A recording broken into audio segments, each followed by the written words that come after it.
आज हम आपकी पुस्तक सरस्वती मंथन मेरा अपना व्याकरण कक्षा 2 के तीसरे पाठ का अध्ययन करेंगे।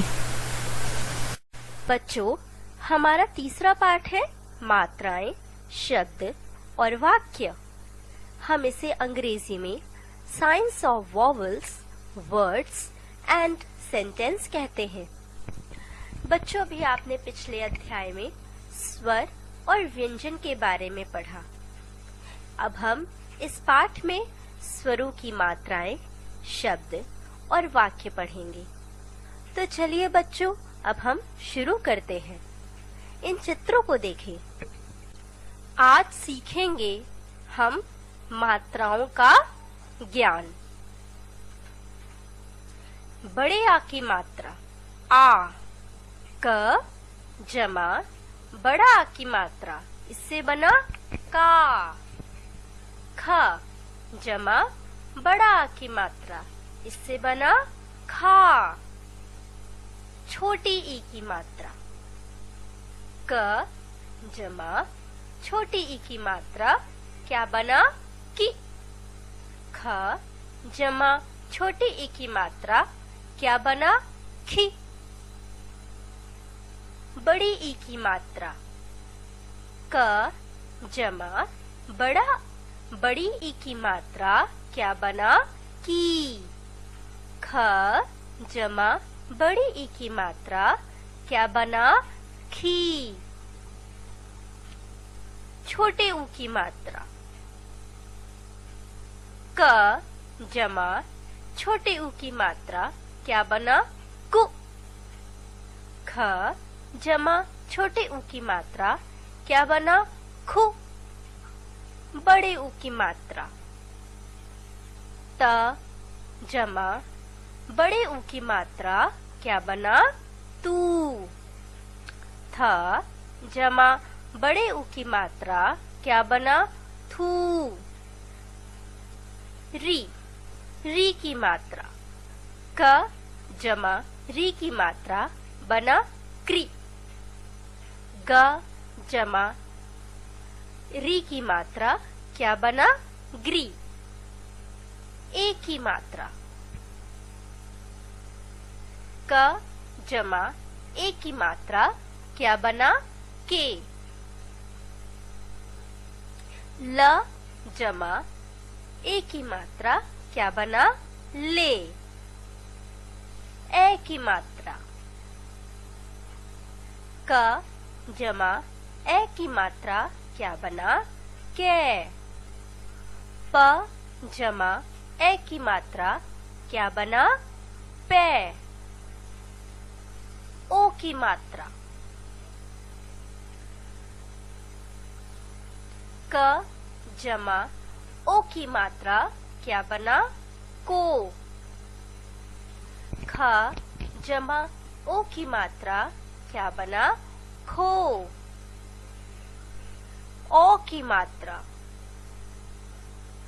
त जमा ओ की मात्रा, क्या बना ते।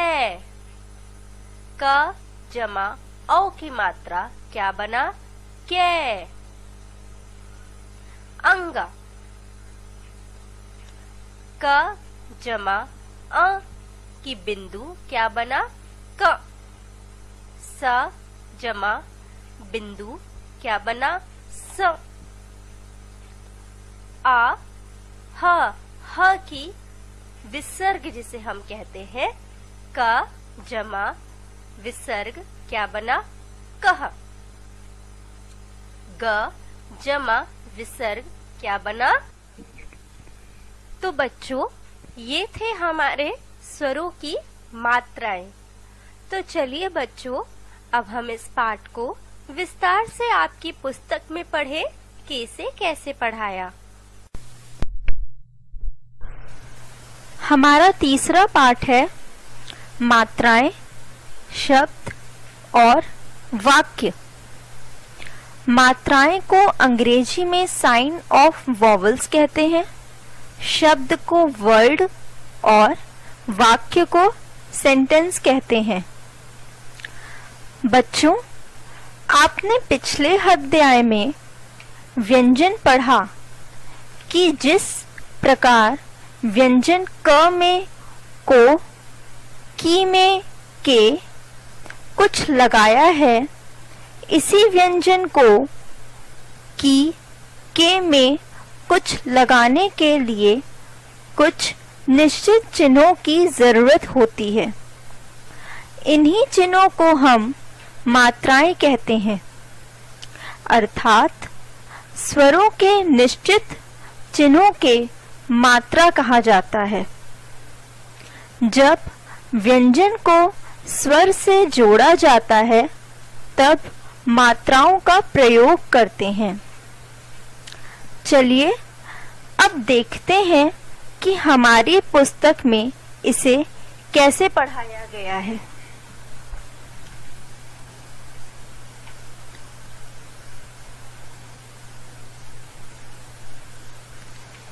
स्वरों की मात्राएं। जब किसी व्यंजन के साथ किसी स्वर को जोड़ना हो तब उस स्वर के लिए हम एक प्रकार के निश्चित चिन्ह की सहायता लेते हैं। स्वरों के इस निश्चित चिन्ह को मात्रा कहते हैं। अ की अपनी कोई मात्रा नहीं होती, क्योंकि यह सभी व्यंजनों के साथ जुड़ा हुआ होता है। अन्य स्वरों की मात्राएं इस प्रकार हैं।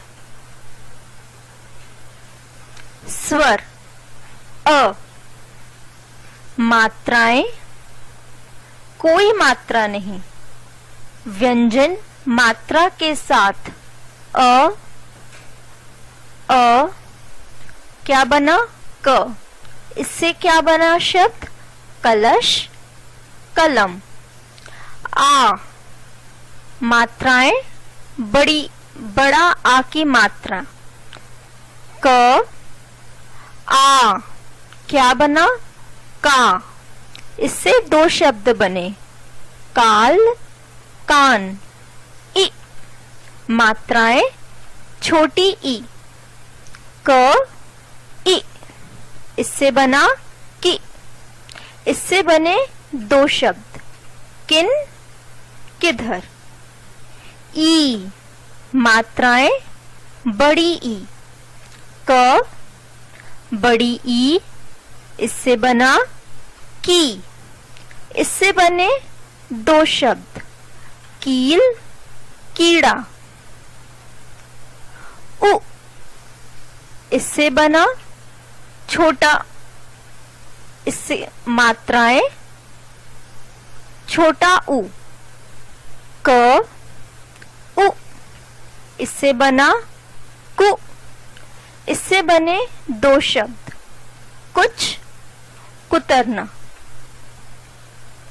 ऊ, मात्राएं बड़ा ऊ। क, ऊ, कु। इससे बने दो शब्द, कूप, कूदना। ऋषि, मात्राएं री। क, ऋषि, इससे बना क्री। इसके दो शब्द बने, कृपा, कृषक। ए, मात्राएं ए। क, ए, इससे बना के। इससे बने दो शब्द, केवट, केला। ए, इसकी मात्राएं ए। क, ए, इससे बना कै। इसके दो शब्द, कैसा, कैसा, डकैत। ओ, मात्राएं ओ। क, ओ, इससे बना को। कोट, कोमल। औ, मात्राएं औ। क औ, इससे बना कौ। इसके दो शब्द कौआ, कौन।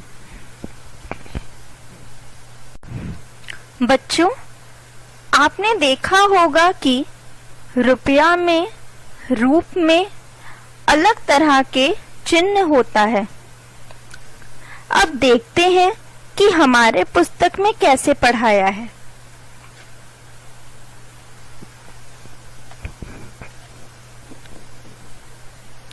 यह भी जानिए, र के साथ छोटा ऊ या बड़ा ऊ की मात्रा अलग ढंग से जुड़ती है।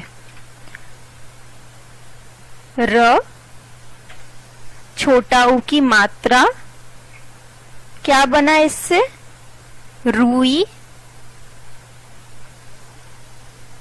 रुपया, रुख, अरुण, रुकना।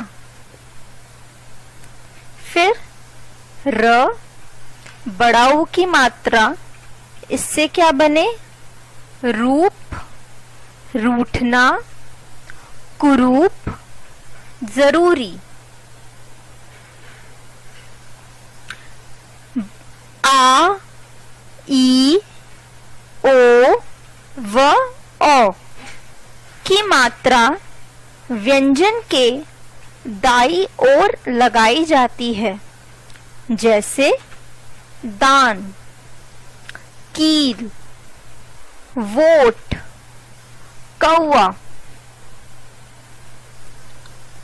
छोटी ई की मात्रा व्यंजन के बीच, छोटी ई की मात्रा व्यंजन के बाईं ओर लगाई जाती है, जैसे किसान। छोटा ऊ, बड़ा ऊ और री की मात्रा व्यंजन के नीचे लगती है, जैसे सुख, धूप, ग्रह। ए बड़ा ए की मात्रा व्यंजन के ऊपर लगती है, जैसे पेड़, पैसा। इस तरह हम देखते हैं कि मात्राएं व्यंजन के चारों ओर लगती है। इन चित्रों को देखो। हंस, ऊंट, नमः। इन चित्रों को देखिए। आपने देखा कि अनुस्वार अंगा, चंद्र बिंदु अ और विसर्ग अह भी मात्रा के रूप में व्यंजन के साथ जुड़ते हैं। इनके अन्य उदाहरण हैं अनुस्वार अंगा, रंग, कंस, वंश, पतंग, पलंग। चंद्र बिंदु अ ऊंचा, ऊंघना, लहंगा, महंगा। विसर्ग अह अतः, पुनः, शनः, अंततः। अब हम आते हैं शब्द पर। शब्द जैसे कलश, कलम, कमल, गरज, ये बिना मात्रा वाले शब्द हैं। इन सभी शब्द का कोई ना कोई अर्थ है। कलश का अर्थ है पानी रखने का बर्तन। कमल का अर्थ है एक फूल। कलम का अर्थ है लिखने वाला पेन। अब इन शब्दों को देखो। जगल, गनल, लमक।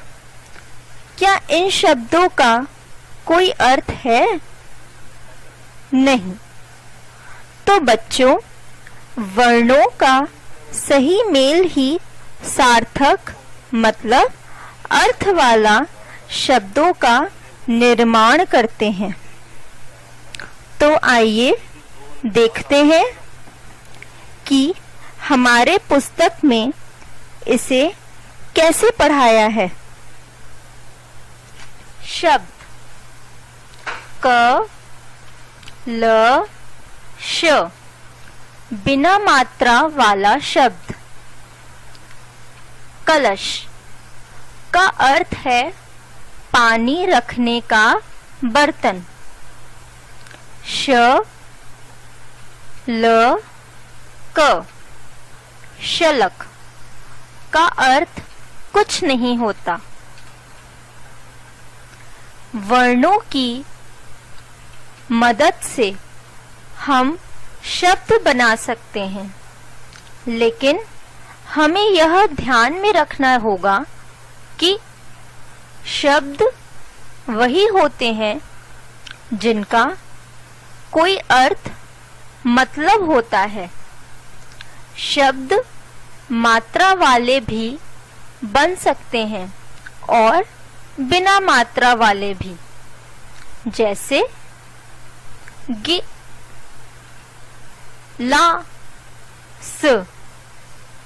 मात्रा वाले शब्द गिलास। गिलास का अर्थ होता है पानी पीने का बर्तन। लासगी लासगी। लासगी का अर्थ कुछ नहीं होता है। दिए गए उदाहरण को देखकर आप अच्छी तरह समझ गए होंगे कि शब्द को लिखते समय वर्णों का सही जगह प्रयोग करना चाहिए, तभी वह सही शब्द कहलाएगा। वर्णों के सार्थक समूह को शब्द कहते हैं। अब हम आगे पढ़ेंगे वाक्य। बच्चों, इस वाक्य पे ध्यान दें। खाना है खा रहा राम। क्या इस वाक्य का कोई अर्थ निकल रहा है? नहीं। अब यही वाक्य फिर से देखें। राम खाना खा रहा है। क्या इस वाक्य का कोई अर्थ निकल रहा है? हाँ। इसका मतलब है कि हमने शब्द को सही स्थान पर रखकर लिखा है। शब्दों का सार्थक समूह वाक्य कहलाता है। क्या कहलाता है? वाक्य। तो आइए देखते हैं कि हमारे पुस्तक में इसे कैसे पढ़ाया है। वाक्य। जिस तरह वर्णों के सही मेल से शब्द बनता है, उसी तरह शब्दों के सही मेल से वाक्य बनता है। ध्यान दीजिए, बच्चे खाना मिलकर रहे हैं खा। अब इन शब्दों को मिलाकर लिखेंगे। बच्चे खाना मिलकर रहे हैं खा। यहाँ पर सभी शब्द सही हैं, लेकिन शब्दों का क्रम, जगह सही नहीं है, इसलिए यह वाक्य गलत है। बच्चे मिलकर खाना खा रहे हैं।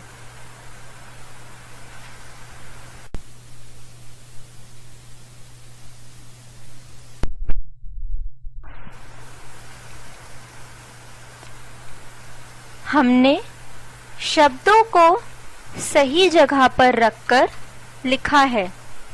अब यह सार्थक सही अर्थ वाला वाक्य बना है। शब्दों का सार्थक समूह वाक्य कहलाता है। हम ऐसे ही सार्थक सही अर्थ वाले वाक्यों का प्रयोग आपस की बातचीत में करते हैं और इन्हीं वाक्यों से भाषा बनती है। तो बच्चों, हमने क्या सीखा? हमने सीखा हिंदी के सभी स्वरों की मात्राएं होती हैं।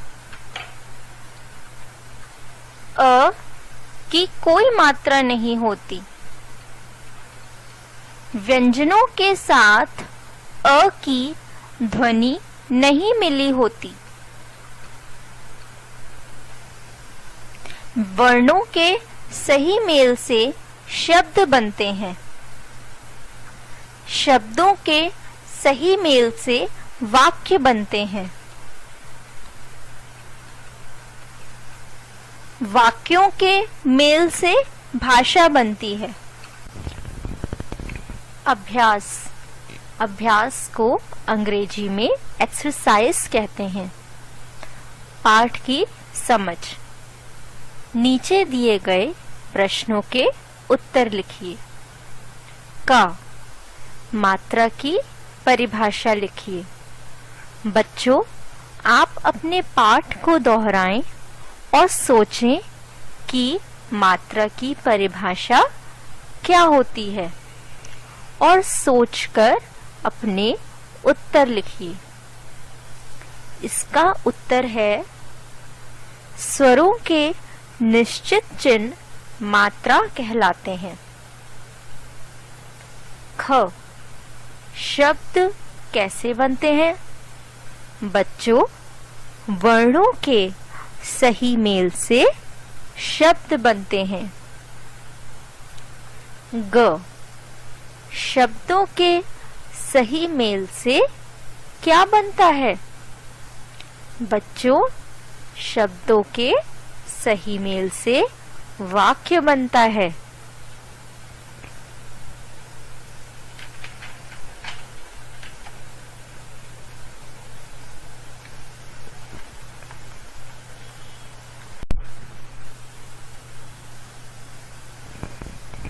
भाषा की समझ। प्रत्येक मात्रा के लिए दो दो शब्द लिखिए। अ की मात्रा, इससे क्या बना? माला, लाल, ताला। अ की मात्रा से और भी शब्द बनते हैं, जैसे काला, श्याम। आप अब सोचो कि बड़े आ की मात्रा से और क्या क्या शब्द बन सकते हैं। छोटी ई की मात्रा, इससे बना किरण। और इस मात्रा से क्या क्या बन सकता है? हिरन, गिलास, गिटार। अब आप सोचो कि और इस मात्रा से क्या क्या शब्द बन सकते हैं और लिखो। बड़ी ई की मात्रा, इससे बना कील। और इससे क्या क्या बन सकता है?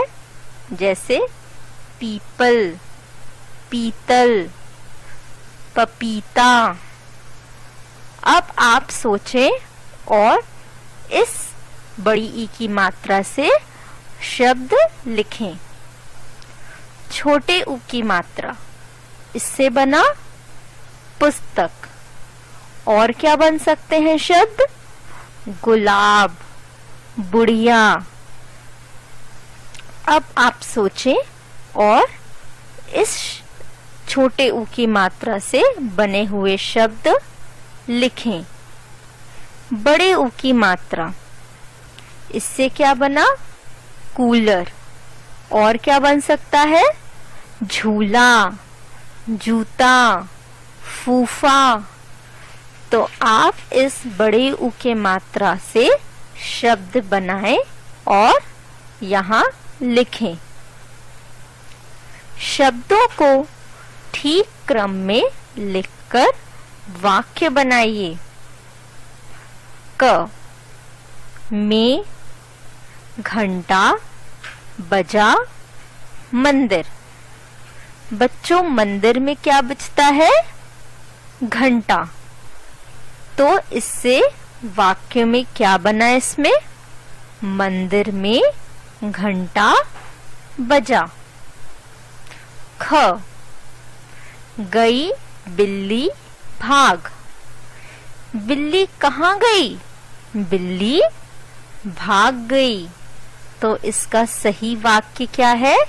बिल्ली भाग गई। ग गन्ने हाथी है खाता। बच्चों, हाथी क्या खाता है? हाथी गन्ना खाता है। तो इसका सही वाक्य है हाथी गन्ने खाता है। भाषा की परख। नीचे दिए गए वर्णों के सही मेल पर सही का निशान लगाइए। कमल या लमक। बच्चों, कमल क्या होता है? कमल एक फूल है। क्या लमक कोई फूल होता है? लमक कोई शब्द है? नहीं। तो आप कमल पर सही का चिन्ह लगाइए। दूसरा है समोसा और मोससा। समोसा तो आप खाते हैं, समोसा एक शब्द भी है। क्या मोससा कुछ आप खाते हैं? क्या ये कोई शब्द है? नहीं। तो आप समोसा पर सही चिन्ह का निशान लगाएंगे। अब है डबल और रबड़। आप रबड़ से क्या करते हैं? रबड़ से आप मिटाते हैं। डबर कोई शब्द है? डबर क्या होता है? डबर कुछ नहीं होता। तो आप रबड़ पर सही चिन्ह का निशान लगाएंगे। अब दूसरा है लाताब और तालाब। तालाब में क्या होता है? तालाब में आप देखते हो मछलियां होती हैं, मगरमच्छ होते हैं। लेकिन लताब क्या होता है? लताब कुछ नहीं होता। तो आप तालाब पर सही चिन्ह का निशान लगाएं। चीनी और नीची। चीनी तो आप खाते हैं, जो बहुत मीठा होता है। नीची तो कोई शब्द नहीं होता। तो आप चीनी पर सही चिन्ह का निशान लगाएंगे। टमर और मटर। मटर तो हरी हरी और गोल होती है, जिसे आप खाते हैं। तो मटर क्या है? खाने वाला एक सब्जी होती है। टमर कुछ नहीं होता। टमर एक गलत शब्द है। तो आप मटर पर सही चिन्ह का निशान लगाएंगे। ताबिक और किताब। किताब तो आप पढ़ते हैं, स्कूल भी ले जाते हैं, जिसे आप इंग्लिश में बुक कहते हो। तो ताबिक पर गलत और किताब पर सही चिन्ह का निशान लगाएंगे। नमक और मक्खन। नमक क्या होता है? नमक तो नमकीन होता है, जिसको आप हर चीज में डालते हो, सब्जियों में और दही में मिलाकर खाते हो। क्या मक्खन कोई चीज होता है? नहीं। तो आप नमक पे सही चिन्ह का निशान लगाएंगे।